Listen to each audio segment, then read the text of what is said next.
सम्माननीय बंधुओं, आज मैंने दैनिक समाचार पत्र में पढ़ा कि आरबीआई ने भारत के आयातकों और निर्यातकों से कहा है कि वे रुपए में व्यापार करना आरंभ करें। यह बात हमने आरबीआई को और मनमोहन सिंह की सरकार को सन 2008 में ही बताई थी और इनसे कहा था कि हम डॉलर में व्यापार क्यों करते हैं भाई, हम पहले तो वस्तु विनिमय करें और फिर उसके बाद कुछ अधिक लेना देना है तो स्वदेशी मुद्रा में लेन देन करें।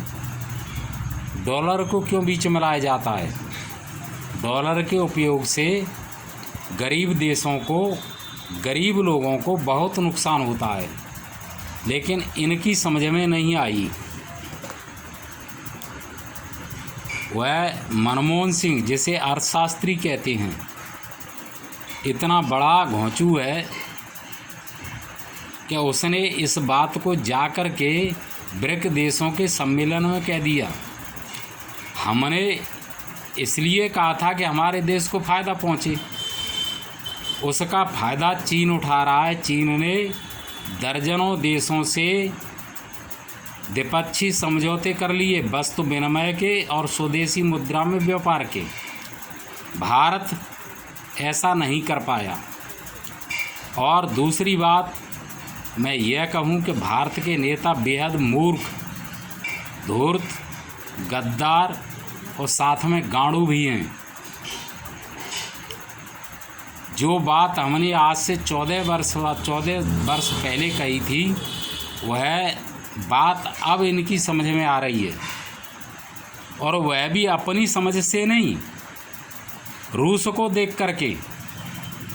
रूस ने जब ये कर दिया है कि हम व्यापार अपनी मुद्रा में करेंगे, और जब इन्होंने देख लिया कि जब रूस ने ऐसा किया तो रूस के रूबल की मांग बढ़ी और 3 गुनी मांग, यानी उसकी कीमत 3 गुनी हो गई। तब ये हिम्मत कर रहे हैं, और वह भी आधी अधूरी। इतना तो कर रहे हैं, लेकिन ये रुपए को बहुमूल्य धातुओं से नहीं जोड़ रहे हैं, जैसे सोना, चांदी, कोबाल्ट आदि जो ऐसी चीज़ें होती हैं, महंगी धातुएं, उनसे नहीं जोड़ रहे हैं। यदि रुपए की कीमत को बहुमूल्य धातुओं से जोड़ दिया जाए तो रुपए की कीमत दुनिया में आसमान छूने लगेगी और भारत की इकोनॉमी बड़ी तेज़ी से आगे बढ़ेगी। लेकिन भारत के नेता गद्दार हैं, गांडू भी हैं, मूर्ख भी हैं और धूर्त भी हैं। और ये लोग जो हैं, भारत की ब्यूरोक्रेसी यानी अधिकारी और नेता, अपना लाभ का जो उनका अनुचित लाभ लेने का उनका जो लोभ है, उसको वो नहीं रोक पाते हैं। देश जब आज़ाद हुआ था तब रुपए की जो कीमत थी, क्या आज वही कीमत है? नहीं है ना। ये बीच का पैसा कहाँ चला गया? आज उस समय जो 1 रुपया था, उसकी 1 पैसा भी कीमत नहीं रही है, यानी 1 पैसे का 5वां हिस्सा रह गया है। ठीक है, यह हालत कर दी है इन लोगों ने। मुद्रा का भाव गिरता नहीं है, गिराया जाता है। यदि रुपये का मूल्य जो शुरू में बहुमूल्य धातुओं से जुड़ा था, वैसा ही जुड़ा होता तो आज रुपये की ये दुर्दशा नहीं होती और भारत का शोषण नहीं होता, इतनी महंगाई नहीं होती। लेकिन जनता का शोषण करने के लिए, अपनी तनख्वाहें अनाप शनाप बढ़ाने के लिए इन्होंने ऐसा किया है।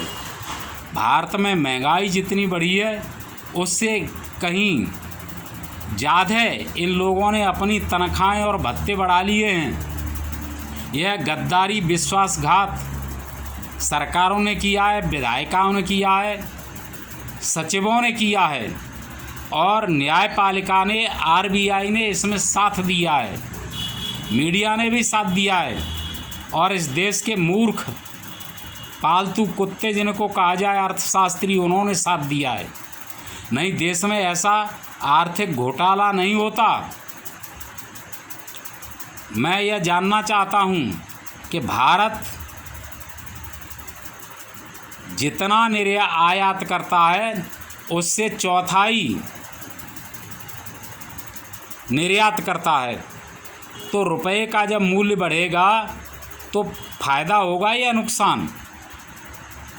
आप ऐसे मान लें कि भारत 1 रुपये का निर्यात करता है और रुपए का मूल्य बढ़ता है तो उसका 98 का निर्यात रह जाता है, और 4 रुपये का आयात करता है और रुपये का मूल्य बढ़ता है तो वो जो 4 रुपये में चीज़ आ रही थी अब वो 2 रुपये में आएगी। तो हमें नुकसान कितने का हुआ? 8 आने का, और फ़ायदा कितने का हुआ? 2 रुपये का। टोटल लाभ कितने का हुआ? 1.5 रुपये का। तो ये सब बात को सामान्य जनता नहीं जानती है, लेकिन अर्थशास्त्री जानते हैं, अधिकारी जानते हैं, नेता जानते हैं, आरबीआई जानती है, और ये न्यायालयों में बैठे हैं माननीय, जिनको माननीय कहने में शर्म आती है, वो जानते हैं। भारत में एक कानून है शोषण के विरुद्ध अधिकार, ये संविधान बनाए तभी से है, लेकिन आज दिन तक इस देश की न्यायपालिका ने कभी भी इसका उपयोग नहीं किया है। क्या सरकार शोषण करती है तो वह शोषण नहीं है? अधिकारी शोषण करते हैं तो वह शोषण नहीं है? आरबीआई शोषण करती है तो वह शोषण नहीं है? जनता का शोषण बंद किया जाए। और एक बात मैं और आपको बताना चाहता हूँ कि ऐसे मान लिया जाए कि भारत जब आज़ाद हुआ था तब भारत ने 1 रुपया मान लो विदेश से उधार लिया और 1 रुपया भारत वाले से उधार लिया, तो इन 70 सालों में, 75 सालों में 8 गुना पैसा हो गया। यानी 1 रुपये के 8 बार दूने हुए, तो 2, 4, 8, 16, 32, 64, 125, 250, यानी 1 रुपये के 250 रुपये हो गए।